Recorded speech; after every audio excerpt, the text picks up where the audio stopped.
या अय्युहल्लज़ीना आमनू क़ू अंफुसकुम व अहलीकुम नारा। क़ाल नबी सल्लल्लाहु अलैहि वसल्लम इज़ा सल्लतिल मरअतु खम्सहा व इज़ा सामत शहरहा व इज़ा अताअत ज़ौजहा व अहसनत फरजहा। तीर्थवरोत्तुधा परियर्तिकरम मया सहे कुर्ययम वमांग मयामि तदातो दियम वर्वीति कन्यवचनम प्रथम कुमारी। आज का मेरा जो मौजू है वह औरतों की 4 सिफात जिनको करने पर इस्लाम में औरतों को अल्लाह के रसूल ने बशारत सुनाई है कि जिस औरत के अंदर ये 4 सिफतें पाई जाए उसे क़यामत के दिन इस हाल में बुलाया जाएंगे कि क़ील लहा उदखुलिल जन्नता, जन्नत के अंदर दाखिल हो जाओ, मिन अय्य अबवाबिल जन्नह इन शि'ति, जिस दरवाजे से चाहो।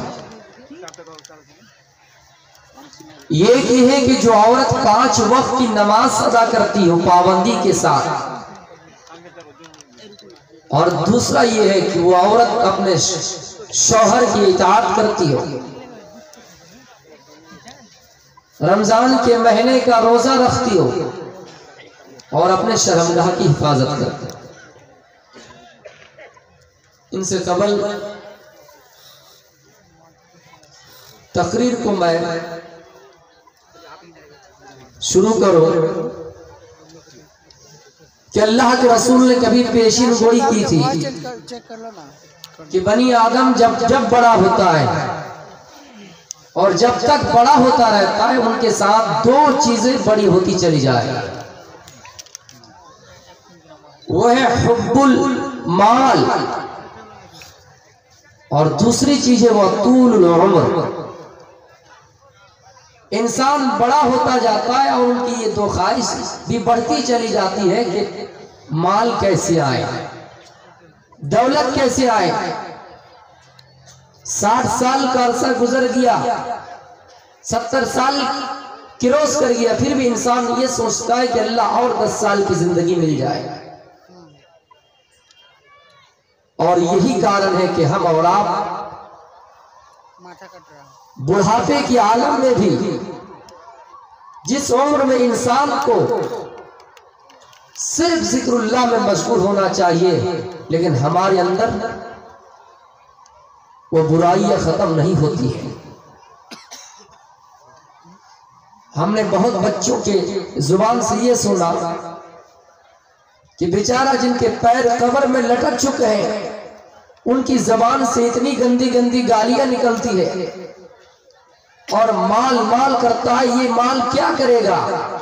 तो अल्लाह की कसम, जिस दिन मैंने ये हदीस पढ़ी तो मुझे समझ में आया कि हकीकत में अल्लाह के रसूल ने कहा था कि हुब्बुल माल व तूल उम्र, इंसान माल की मोहब्बत करते जाएंगे और माल तलब करते जाएगा।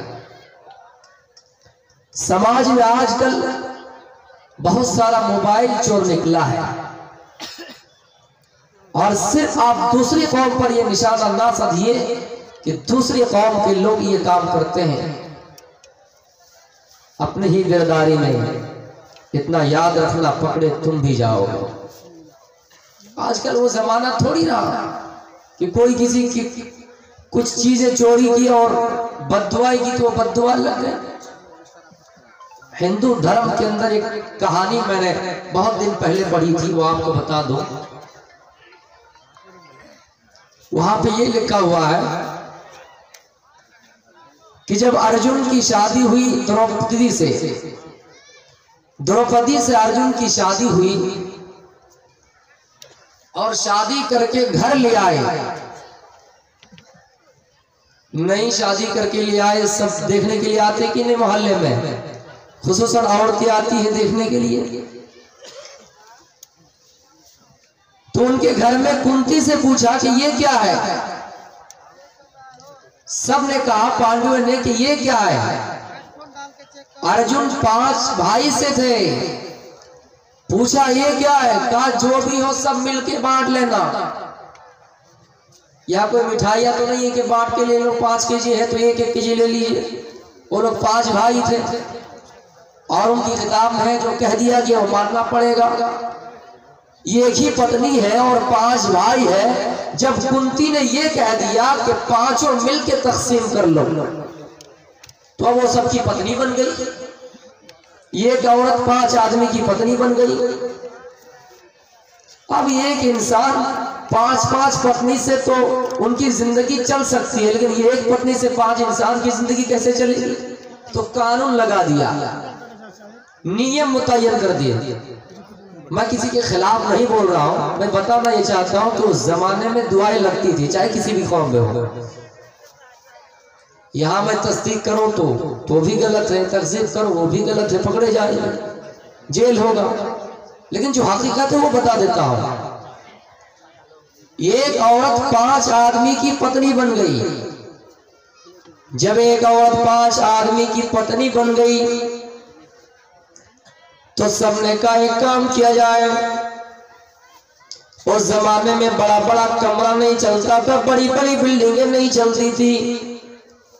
गुफा के अंदर लोग जिंदगी गुजरो बसर करते थे।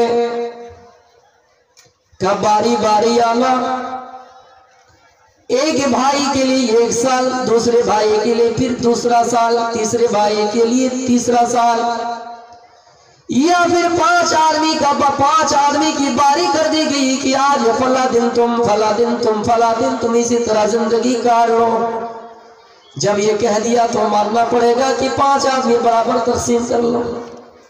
इस्लाम तो नहीं है, इस्लाम तो नहीं है कि इस्लाम हक बताता है, इस्लाम तो नहीं है कि इस्लाम कफारा बतलाता है, इस्लाम तो नहीं है कि बीवी अगर तुम पर हराम हो जाए तो कफारा देकर भी उसका हल निकाला जा सकता है। इस्लाम तो नहीं कि अपने ही पैसे से अपना ही उसको हल निकाला जा सकता है। उन्होंने कह दिया तो मानना पड़ेगा।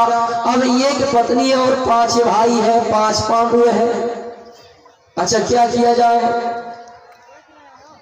अगर दूसरा भाई एक ही वक्त में एक ही कमरा में घुस जाए तो बाहर में चप्पल रख दी जाए, ताकि दूसरे भाई जब उस घर के अंदर दाखिल हो, उस गुफे के अंदर दाखिल हो, तो पता चल जाए कि नहीं, एक ही भाई पहले से उस पत्नी के पास है, बाहर में चप्पल रख दिए।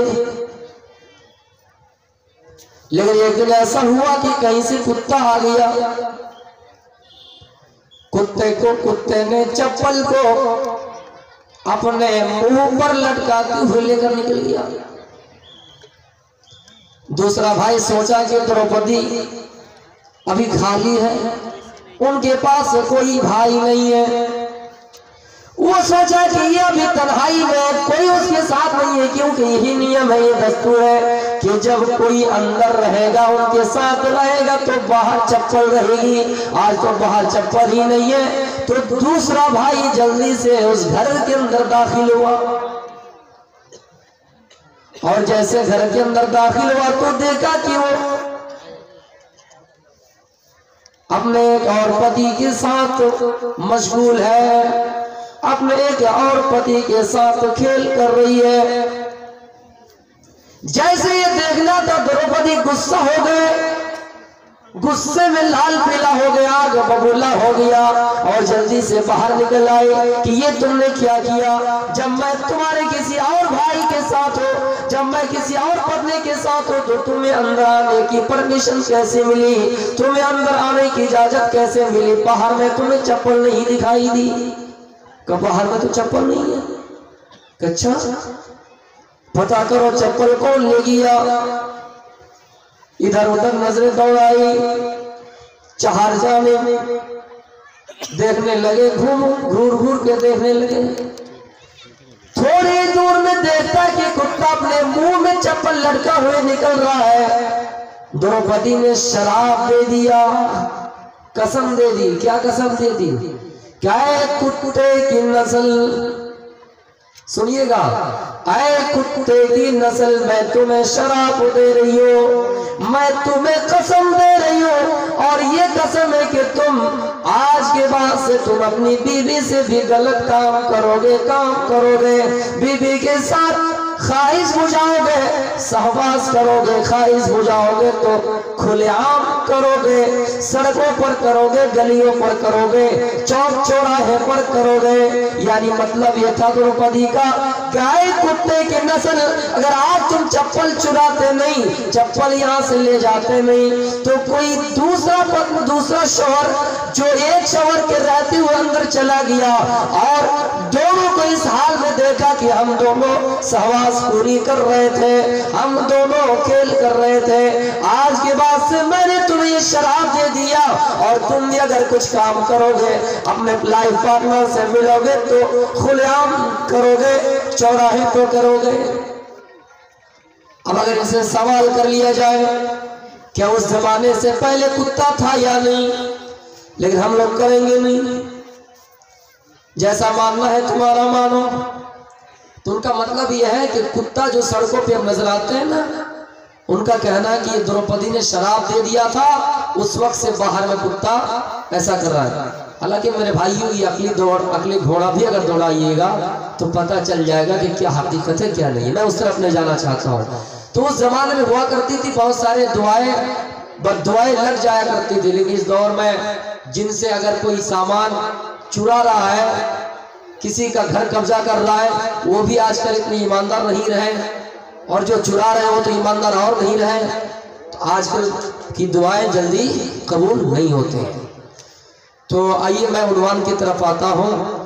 मैंने एक हदीस पढ़ी कि इदा सल्लतिल मरअतु खम्सहा, जो औरत 5 वक्त की नमाज पढ़ती हो पाबंदी के साथ। नमाज तो बहुत सारे लोग पढ़ते हैं,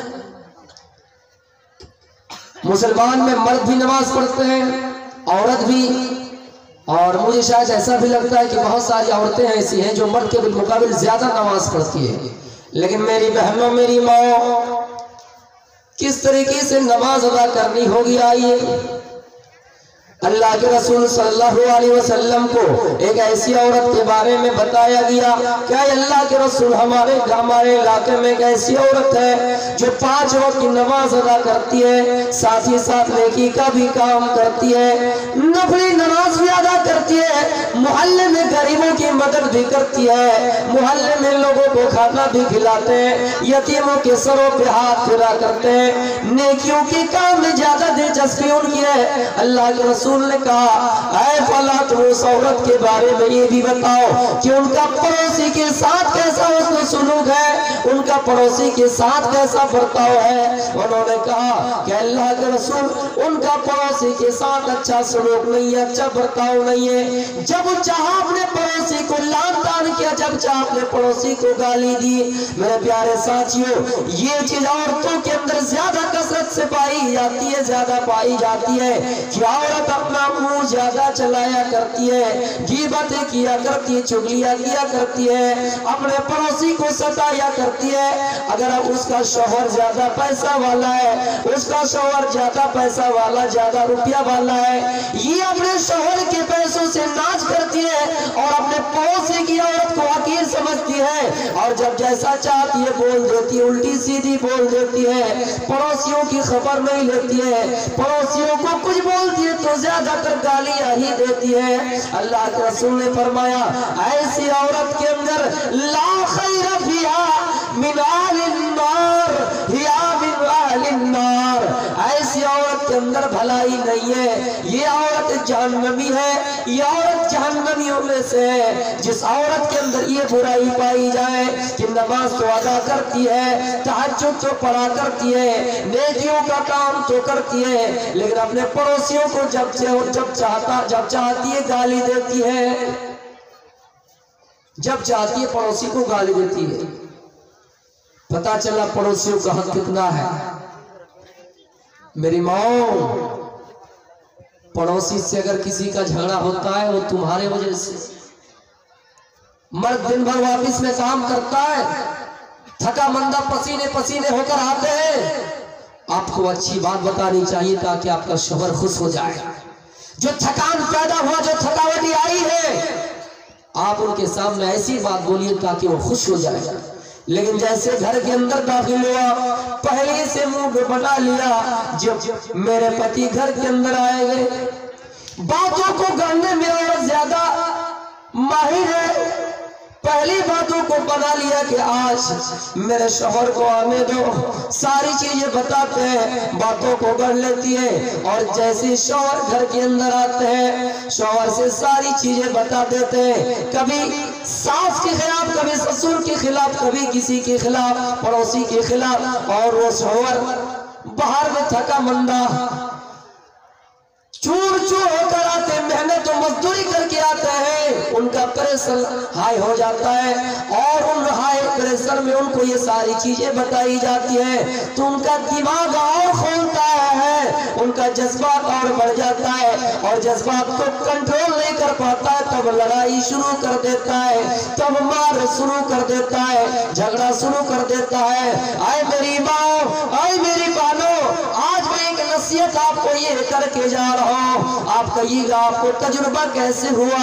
ये चीजें लिखी हुई है। आपका शौहर अगर ऑफिस में आता है, ऑफिस से काम करके आता है, दिन भर मेहनत और मजदूरी करके आता है, घर में कितने ऐसे मामला पेश हो जाए, तुम्हारे किसी बच्चे का इंतकाल भी हो जाए, तो तुम्हें सब्र कर लेना और अपने शौहर को इस हाल में ना बताना, शौहर को थोड़ा सा सामने देना, शौहर को थोड़ा आराम करने देना।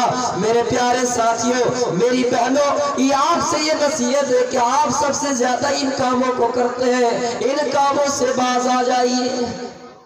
नमाजें पढ़ने के बावजूद आपने क्या फरमाया, या मिन अहलिन नार, ये औरत जहन्नमी में से है। फिर एक औरत के बारे में कहा कि वो सिर्फ फर्ज नमाज अदा करती है, उसके अलावा सुन्नत वगैरह कम पढ़ती है, उतना एहतिमाम नहीं करती है।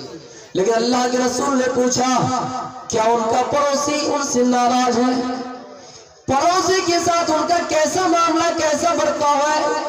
क्या उनका पड़ोसी खुश है? वो जो खाता है अपने पड़ोसी को खिलाता है, पड़ोसी को कभी गाली नहीं देती है। अल्लाह के रसूल ने कहा, ऐसी औरत हिया मिन अहलिल जन्ना, जन्नतियों में से है, जन्नतियों में से है।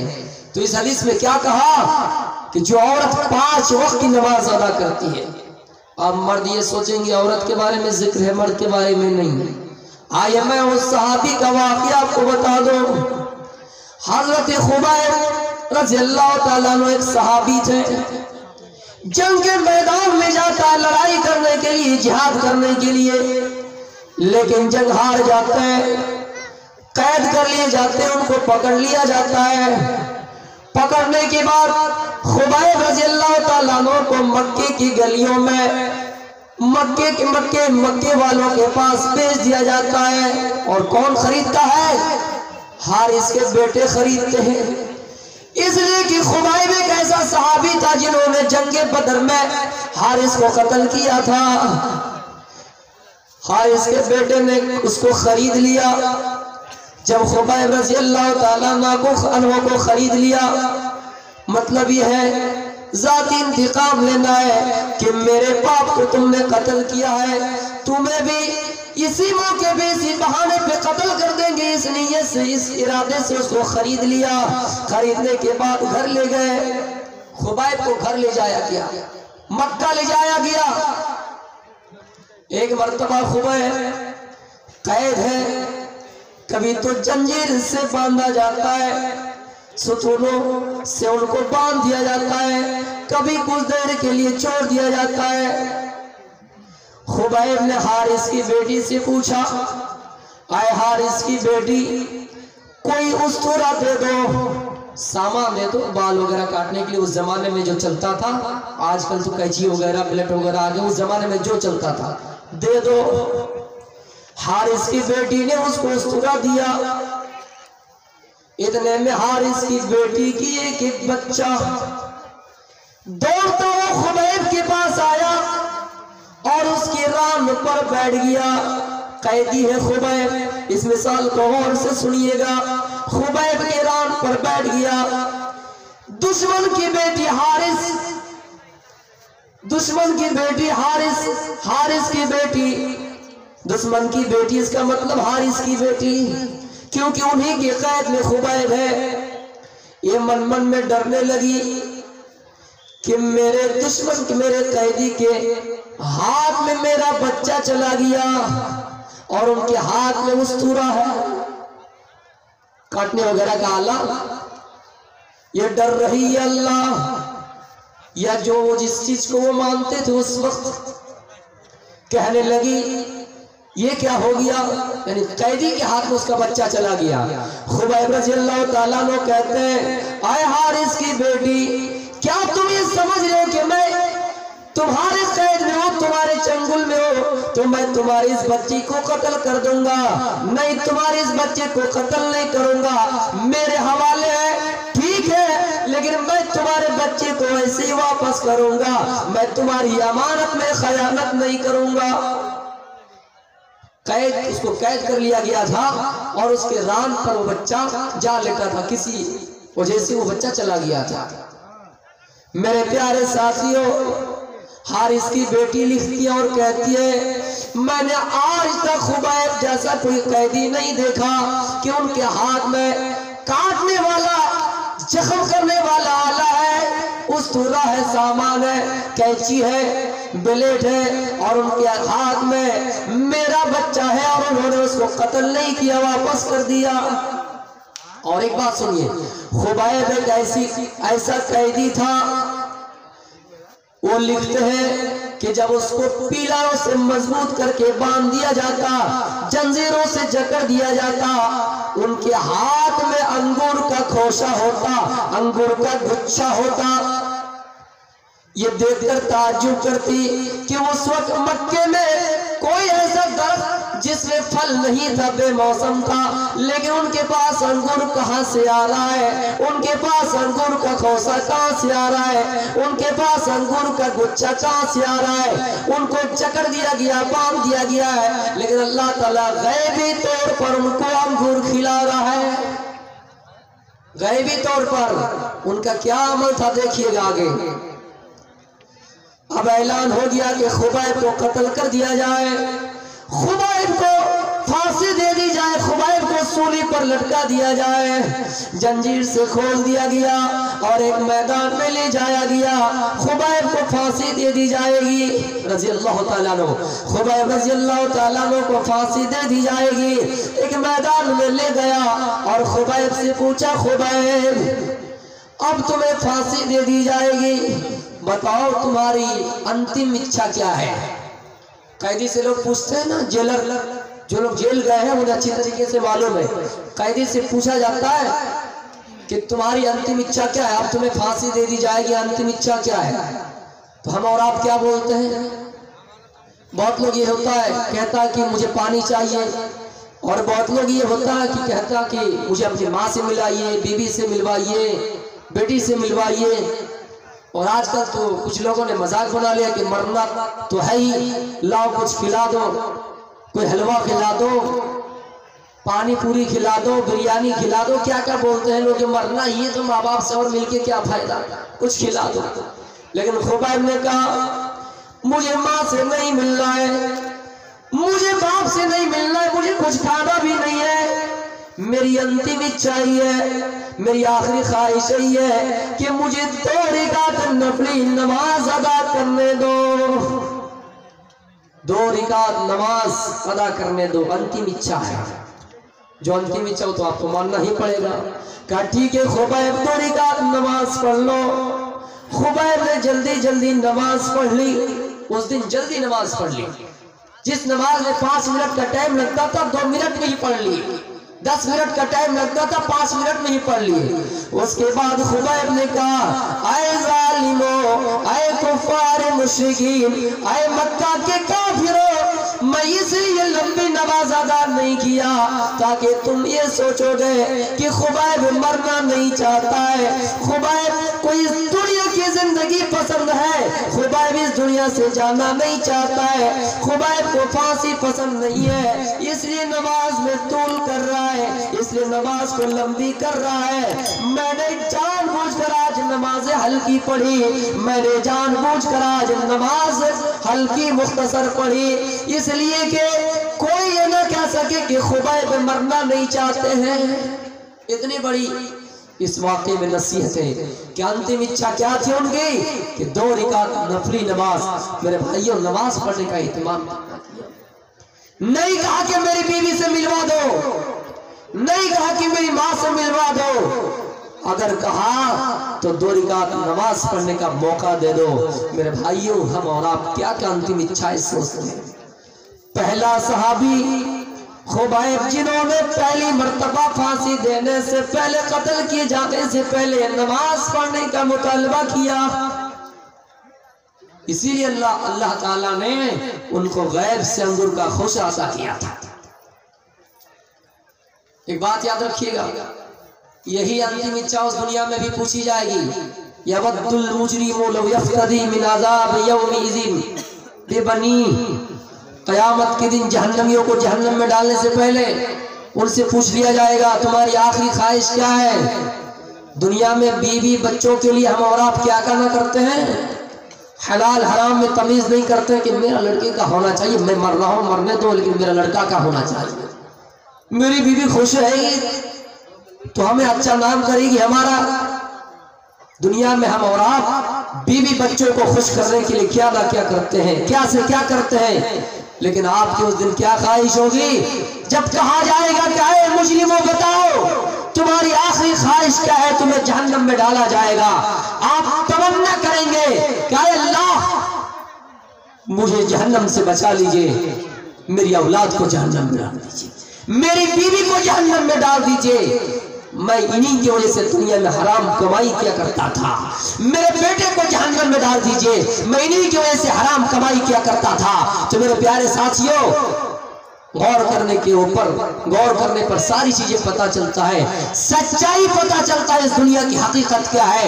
हम और आप माल की मोहब्बत, माल कहाँ से आए, हुब्बुल माल व तूलुल उम्र, कि माल कहाँ से आए, इंसान के पैर कब्र में लटक चुके हैं, माल कहाँ से आए, हलाल हराम के ऊपर तमीज नहीं। इतना याद रखिएगा, सुल्ताना डाकू को जब फांसी पर लटकाया गया, फांसी देने से पहले उनकी अंतिम इच्छाएं पूछी गई तो उन्होंने कहा मेरी माँ को देखना चाहता हूं, मेरी माँ के सामने मेरी अंतिम मुझे फांसी दी जाए, सूली के ऊपर लटकाया जाए। कहा तुम अपनी माँ को अपने सामने क्यों रखना चाहते हो। कहा कि मेरी माँ ने तरबियत नहीं दी थी, जब मैं छोटा था चोरी कर रहा था, मेरी माँ ने मुझे सबक नहीं सिखाया था, मुझे डांटा नहीं था, मेरी तरबियत सही से नहीं की थी, मुझे पढ़ाया नहीं था, और उस वक्त से मैं धीरे धीरे बड़ा होता गया, परवान चढ़ा, मेरी कुव्वत और बढ़ गई, हिम्मत और बढ़ गई, बड़ा डाकू बन गया, और आज मुझे फांसी दी जा रही है। इसलिए सारी चीजें ध्यान में रखिए।